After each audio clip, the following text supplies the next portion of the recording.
Welcome again back benchers. तो next जो हमारी टेक्निक है शेड्यूलिंग की, उसका नाम है प्रायोरिटी शेड्यूलिंग। देखिए, हमने बाकी चीजें तो देख ली थी। यहाँ पे आपको एक नया कॉलम मिलेगा जिसमें प्रायोरिटी लिखी होगी, है ना। अब वो प्रायोरिटी का ऑर्डर जो है कुछ भी हो सकता है।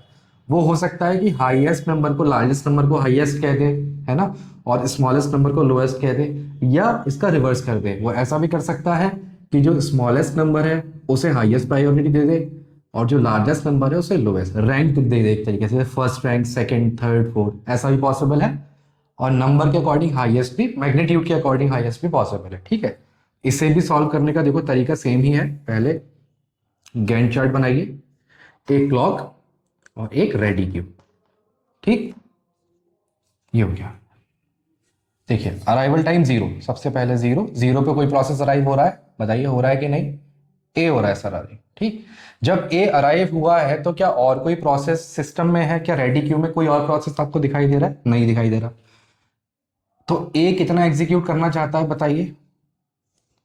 ए कितना चाहता है? बर्थ साइन कितना है ए का? 4। तो ए लिखा हमने, ठीक है, और यहाँ पे इसे 4 सेकेंड के लिए एग्जीक्यूट कर दिया है, 4 यूनिट्स के लिए एग्जीक्यूट कर दिया। ये हो गया। ठीक, अब क्लॉक कहाँ तक चल गई? 1 2 3 4, ऐसा ही हुआ, 4 तक हो गया। जब ये एग्जीक्यूट हो रहा होगा तो 1 2 और 3 पे और भी बचे हुए प्रोसेस सिस्टम में आ गए होंगे कि नहीं आ गए होंगे, है ना। आ गए होंगे ना। 1 पे बी आ गया होगा, फिर 2 पे सी आया होगा, फिर 3 पे डी आया होगा, और 4 तक ए ही एग्जीक्यूट होता रहा होगा, है ना।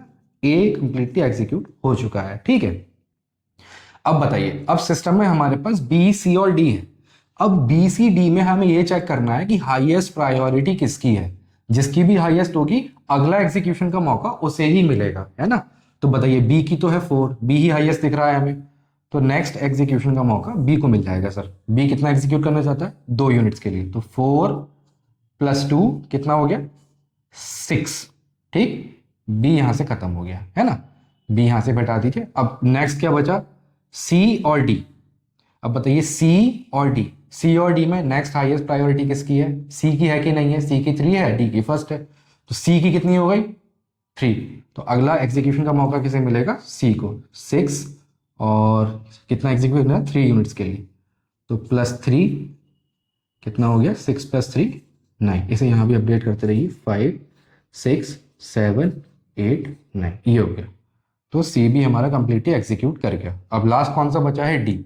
डी की लोएस्ट प्रायोरिटी है, और कितना एग्जीक्यूट करना चाहता है ये? सिर्फ 1 यूनिट के लिए, तो डी लिखा और +1 कर दिया यहाँ पे, ये हो गया सर 10। ठीक, तो इस तरीके से गैंट चार्ट बनेगा। ये आप कैलकुलेट कर ही लेंगे, सेम वही तरीका है। कंप्लीशन टाइम देगी, ए का 4 है और अराइवल कब हुआ था? 0 पे, ये हो गया 4। बी का बताइए, बी का 6 है, अराइव कब हुआ था? 1 पे, ये हो गया 5। सी का देखिए, सी का 9 है, और अराइव कब हुआ था? 2 पे, ये हो गया 7। और डी का 10, और अराइव कब हुआ था? 3 पे। ठीक, बाकी वेटिंग टाइम आप कैलकुलेट कर ही लेंगे, सेम ही तरीका है। चलिए, ओके, थैंक यू।